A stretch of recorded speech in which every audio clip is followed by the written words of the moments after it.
Hello, everyone. Good morning. I hope you are well.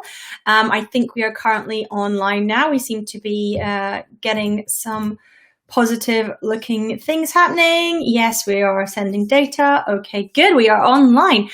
Welcome. If you are watching on Instagram, I am streaming this slightly differently today. So in all honesty, I have no idea if Instagram comments will come through to where I need them to come through to see them, but let's hope that they do. Give me a hello in the comments if you are watching live. Do let me know you are tuning in. This session is all about updates for UK businesses in relation to coronavirus. This is AMs with Annette, as I am calling it. So it's my my daily live stream each weekday that I'm going live. Ideally around 11 a.m. is the plan, but it's going to vary a little bit this week in particular when my diary was already full. So I had to kind of rejig things around. But my plan going forward is to primarily be 11 a.m. on weekdays. So I have a few updates for you. I want to just say, if you are watching this and you do typically enjoy what I share, please do share this out to your friends, your followers, your connections, your groups, wherever you think might be relevant for people. I want to be able to support as many people as possible as I possibly can. So please do share it out if you typically enjoy what I share. And for those of you that don't know me, if you're stumbling across this live, good morning, David. Thank you for joining me today. For those of you that are, hi, Modi90, thank you so much for joining me. I really appreciate everyone who is hopping on. For those of you that don't know me, if you're catching me for the first time, my name is Annette Ferguson. I am CEO of Annette & Co, UK-based accounting firm. I'm a chartered accountant and certified Profit First professional. I typically help business owners take home more money from their business for them and their families to enjoy. I'm live every single weekday at the moment, updating you on the situation for UK business and coronavirus and what that looks like. So do give me a hello in the comments if you are hopping on. I can see we have a few live viewers, so please do give me a hello, whichever platform you might be on. We have people hopping on TikTok, hello, on Periscope, on Twitter, on Facebook, in the group, in my page, on YouTube, on Instagram. So we have them all over the place. So please do give me a hello in the comments. Let me know that you are here. I can see a lot of you are. So I want to go through some of the key points. So the first thing I'm going to speak about is furlough. So yesterday at 8 a.m., the system to claim furlough for employees opened up in the UK. This was an online portal that HMRC basically put together in a month. Hey, hello, how you doing? In order to support businesses at this time, to support employees primarily was the entire purpose, so that employees didn't have to be made redundant, they didn't have to lose their jobs, and the hope was that this would basically save their jobs for after we come back. So the scheme is called the Job Retention Scheme, or JRS. Typically, it's being referred to as the furlough scheme. So you might hear any of those. Now, that opened yesterday at 8 a.m.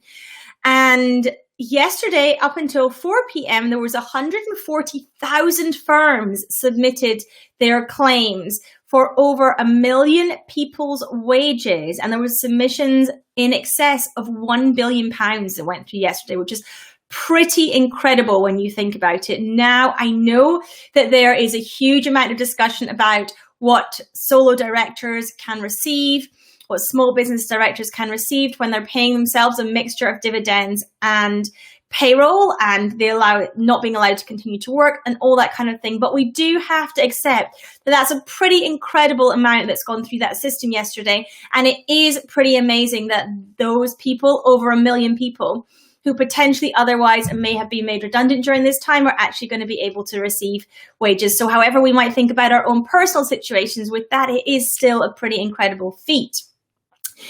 Good morning, everyone that is joining. Thank you for hopping on. Thank you for joining me. So a few things came up yesterday with the job retention scheme opening up. Now, on the whole, most people have found it pretty simple and straightforward to do. They've managed to claim pretty easily. I can see Jonathan saying that He found it very easy and it only took about 10 minutes for one employee. That's great news, Jonathan. We've been hearing that from a lot of people, that actually it's been pretty simple, which is a real positive. That this scheme seems to be quite simple. Now, where it does get much more time consuming is if you have multiple employees. I know that some people are taking kind of half a day to do a submission when they have multiple employees because of all the steps and all the things you have to go through to do that. But, you know, for a small business with 1 or 2 employees, it seems to be pretty straightforward. Thank you, Sophie. I really appreciate you saying that you enjoy the videos. I really do appreciate that. I really appreciate everyone hopping on and everyone saying hello this morning. So one hurdle that we have seen with this system is for directors of limited companies who are wanting to furlough themselves. In all honesty, I feel like that will be few and far between, because most directors of limited companies will want to keep their business going during this time in some form or another, in terms of marketing, in terms of contacting past clients, in terms of contacting future clients and setting up future work. But if that is not you, if you are truly able to furlough at this point in time and you are claiming furlough, there is one hurdle that we have found, and that is directors who pay themselves annually on payroll. Now, many people stopped doing annual payroll when the real-time information scheme came into HMRC, and that must have been probably, I forget the date, but I'm thinking maybe 2016, 17, something like that. RTI came in, real-time information reporting for payroll, and many people stopped at that point doing annual payroll when they were a limited company director. A few, however, did not. And if you did not, you were required to register as an annual payer with HMRC in order to basically keep your PAYE number and PAYE system open during the months that you were having nil submissions. So what it seems to have happened is even people who are registered as an annual payer don't seem to be able to submit the claim. Now, what we would hope is that HMRC would look at the period of March 19 to have a look at that annual claim. But instead, they seem to be looking at the current tax, or the tax year just gone. So from April 19 up to February 19, and saying, oh, there was no submission in this time, therefore this person is not eligible for anything under furlough. So we know that a number of people have gone back to HMRC and said, this doesn't make sense. It may just be a glitch that they've not programmed into the system. Of course, we know that this is a system that they've had to get up and running very quickly. Within bang on a month, basically, they got it from start to finish. So it might be that this iteration just wasn't thought of as they were building it. So this is something that we're going to kind of watch this space on to see if anything changes in that for those directors that are running annual payroll. Another thing to note is that you cannot claim more than 14 days in advance. So if you are making your submissions and you know that somebody is going to be furloughed through this entire time period, you cannot suddenly do a claim for the entire time period. You're going to have to split that up probably into months. So you can only claim up to 14 days in advance. That is something to note, but it's also something to remember when you're coming to your next payroll period, that 14 days before you make the payment might be a good time to be submitting it to make sure the funds clear your bank account. They're in time for your next payroll payment to be paid out. That is something to keep in mind as well. I've been asked a few questions about showing the furloughed wage or having the term furloughed on a payslip for employees. Now, it's not compulsory to have the term furlough on your payslip or on your wage, and that data doesn't actually flow through from your payroll software into HMRC's RTI submission that you make. That information doesn't go basically when you do that. But typically it would be good practice to put furlough on the payslip because, you know, it's a good reference point for the employee, for yourself to keep track of things. If you can mark as furloughed in your payroll software, it just helps you as well when you're looking at all the different pieces of data. So although it's not compulsory to put furlough on a payslip for furloughed staff, it is recommended that you do that just for your own admin purposes and for the admin purposes of your employee as well. We also noticed that in the wording, it says claims for the furlough grant should be made shortly before or during running payroll. that seems to indicate that we do not want much of a time lag between the two. Therefore, if you are submitting your furlough claim, for example, and your accountant is doing your payroll, I don't know why you wouldn't just do both, but I have seen people who are saying, I'm going to do my furlough claim, my accountant runs my payroll. If you've got two separate people doing it, you're going to have to watch this bit, because we don't want claims thrown out because they're not done at the same time or they're not done in sync with each other. So the wording is claims should be made shortly before or during running payroll. So it looks like the order of things should be the claim, then the payroll submission. And within a very short period of time, we don't know what shortly before or during actually means. There's no definition of that, but that's something to bear in mind too. We don't want claims thrown out because there's 2 weeks between the two. So something to notice there. That's pretty much what I have to share on the furlough scheme that opened yesterday, the job retention scheme that opened for submissions yesterday. Things in the whole seem to have gone pretty well. People don't seem to be complaining too much about the system. There are, of course, always little nuances and little things that irk, but actually in the whole seems to be operating very well for those people it was intended to operate for. So that is good news on that system. Thank you everyone who is joining. I can see some more of you hopping on. I do really appreciate everyone who is joining. As I said at the beginning, I am not sure if I can see comments coming through from Instagram. So I do apologize if you're commenting on Instagram. I will go back and check comments later if that is you, because I do not want to miss out any questions or queries that you might have. I suspect the way that I'm running this through my system that I may not be seeing Instagram comments. So I do apologize if that is you and you are watching on Instagram. I do still very much appreciate that you're here, and I'm sorry if you are commenting and I cannot see that. I do appreciate you all hopping on, and I do appreciate your time today. So this is a UK business update in relation to coronavirus for those of you who are just joining me. We've already covered the furlough scheme and the updates to that based on the fact that it went live for submissions yesterday morning at 8 a.m. I'm getting a question. Being a director in furlough, can I still pay bills my website designer needs paying? In all honesty, looking at the strict letter of the legislation, it doesn't feel like it. It doesn't feel like you're able to make payments. The wording of the legislation is that you can. Oh. My computer's just pinged something weird on me. Sorry, I'm just hoping that I'm still streaming. Yeah, I think I am. By the strict wording of the legislation, it doesn't look like you can do any of that. You are able to basically review and submit accounts, and you're able to do administration linked to that. Now, the question of whether administration linked to the preparation and submission of accounts and things, if bill payments are included in that or not, really not 100% clear on that, in all honesty. If you are furloughing yourself, I would advise that you get all that stuff done before you furlough, because technically you shouldn't be checking your emails, for example. And I would imagine that's part of paying your web designer. You need to get the invoice. You need to see what the invoice is to pay the bill. So in all honesty, probably not.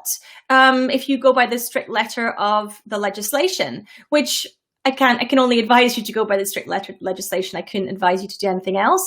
So in all honesty, probably no, you can't, which might seem a little bit crazy, but that is the situation. And we are looking at what that means. And, it looks like it means zero, not even paying bills. You can review and sign off accounts. You can prepare information for somebody administering that. And that's about it. That is not even about it. That is it. There is no other things mentioned in there that you can do whilst you're furloughed. So I hope that helps. Doesn't help the fact you have to pay a bill, of course, but I hope that helps in terms of an answer at the very least. A couple of days ago, on Friday it was, someone asked me a question about an article that they had seen, which said that EU member states who take on grants will be unable to pay dividends and some various other things as well. And they were wondering, we are in transition period, so does that apply to us or not? I've had a check, and no, it doesn't apply to the UK. We are officially no longer a member state. Therefore, this legislation should not apply to UK businesses. So in case you have seen anything around that, around EU member states being unallowed to pay dividends with grant money received, that doesn't appear to be the case in the UK. In the UK, there is no restriction on the use of grants. We've not seen any restrictions being put in place there at all. So therefore, you're okay to use the grant if you're getting a premises grant for whatever way you wish. You can use that. Hello. I can see some more people saying hello to me. I really appreciate it. I really do appreciate you hopping on and saying hello when you join. We've also heard that the more information about people pretty sure that we are heading towards a recession. This is something I've been saying for a little while now. And they're now saying the UK should brace themselves for a long recession once this ends. Now, I know that a lot of the stuff that the Treasury has been saying, that the Chancellor has been saying, we want to bounce back, and there's that kind of wording around it. I think that's going to be really unlikely. It looks like we're in for quite a deep U-shaped recession, and we may be in it for some time. That is going to impact your business. It's going to impact your business going forward, and it should impact your thought process now and your strategy now for what you want to achieve now and what you want to achieve when you come out. It's really important to be thinking through this and what a recession means for your business as well, off the back of this as well. Somebody's saying, can you only get one grant per business, or is it one grant per property? That depends on where you are in the UK, actually. The grant system for properties are different throughout the UK. So there are different rules in the UK, in England, Scotland, and Wales. So it's worth checking. I can't see, it says Facebook user for me, so I can't see who that is. So if I know you, I apologize, but I can't see who you are. So I can't necessarily answer that, but it's worth checking on your council website. The details should be on there, or checking, if you check on the England, Scotland, or Wales relevant government websites, you should be able to find out your relevant information on there as well. So that is worth doing. We also found out that the coronavirus business interruption loan scheme, there have been a few more lenders added to that scheme. So Funding Circle have been added as a lender, as have Starling Bank and Co-op. So anyone who's banking currently with Starling Bank or Co-op, your bank now offers loans under the loan guarantee scheme. So if you were wondering whether or not to get a loan under this scheme, might be worth investigating if your bank now offers it. I'm going to take a drink of tea as well, because I am thirsty. Okay, lovely. Previously, I'd mentioned on one of these sessions that a third of the grants had been paid out, a third of the grants that are for premises. Now we're hearing some slightly different statistics, apparently from an official data source. I don't know who exactly that is and what exactly that means, but now we're hearing in some parts of the UK only 1 in 10 grants have been paid out. So this is quite problematic. The grants were the first things to be paid out under the support that had been announced. They have said that councils are working as fast as they can on this, but it looks like in some instances they're not fast enough for many people who need them. So that's going to cause a bit of a problem too, unfortunately. Begbie's trainer has done some analysis as well and said that they believe that 500,000 UK small businesses are now in significant financial distress, and that this is just the tip of the iceberg. You know, when a business suddenly goes from whatever revenue it is a month to zero or close to zero, of course, that's going to be causing significant financial distress to the company itself. Does not speak in that article about the distress, if any, caused as a result of the company being in financial distress to the individuals being in financial distress as a knock-on effect, so the business owner. whether that's as a self-employed person or as a director of a small limited company. There are bound to be knock-on effects. If your business is in financial distress, it is more than likely that that is going to impact your personal finances at the same time. Good morning, good morning. Is that Luciana? Good morning. Thank you so much for joining me. The other thing that we have seen as well is there has been a report saying the average family will have £515 less between April and June. It's a drop of 17% on their available spending money, basically. So if you are in a business that is B2C, that's also something to bear in mind, that people are going to have less money in their pockets. And what does that mean for you now? And what does that mean for you as we head into a recession as well? What does that mean for your business model? And what does that mean for all parts of your business? It's a really important time right now to be thinking about not only what does coronavirus mean for your business just now, but what does it mean when we come out into a recession off the back of it? You know, thinking about all areas of your business, your market, your message, your pricing, your operations, your supply chains, your vendors, all of it. Really, really important to make sure that everything is aligned for the business that you want to be running at the end of this as well. Now, whilst I'm on, I do want to share with you that a couple of other things. So my next AM with Annette, similar format to today, it will be at 8:30 a.m. tomorrow. Unfortunately, I could not get the 11 o'clock slot tomorrow. I already had some stuff in the diary for them. So this session tomorrow will be at 8:30 a.m. on every platform that you're currently watching. I will be here. I am also doing my Trading Tuesdays in the Uncover Wealth community. That is my private community on Facebook, where anyone is more than welcome to join.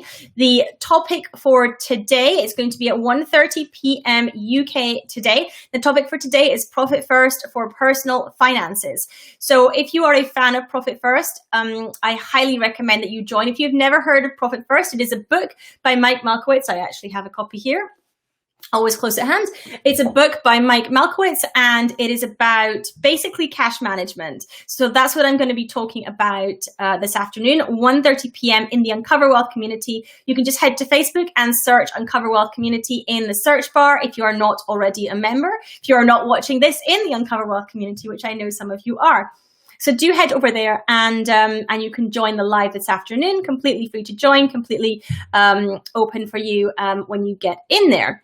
I also have I'm interviewing Katya Varbanova on Thursday morning at 8:30 a.m. It's going to be on all platforms apart from TikTok because I can't work out how to integrate TikTok into it. So if you follow me on TikTok, please do come to my profile, come over to Instagram or to YouTube, and you can watch it there. That is going to be on profitable content marketing. So a really important topic that directly revenue generate.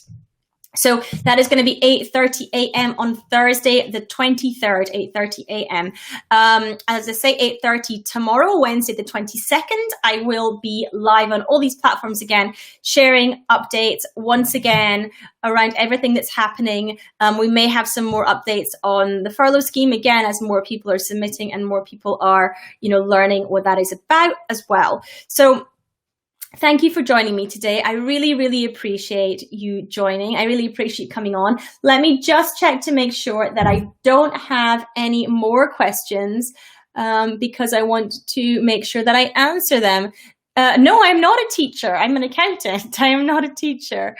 Here we go. Let's have a look.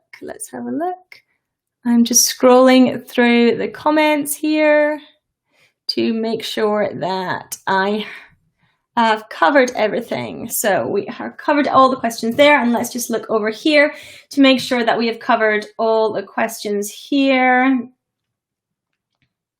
We have indeed. Okay, good. So thank you for joining me. I appreciate it very much. I appreciate your time. If you like what I share, if you find it useful, please do share out to your communities, to your friends, to your connections, all those kinds of things as well, so that we can support as many people as we possibly can during this time. As always, if you have any questions, you can ask in the comments during the broadcast. So please do remember and do that. And I will see you all again at 8:30 tomorrow morning, Wednesday, the 22nd. Thank you so much for joining me. I'll speak to everyone soon. Bye.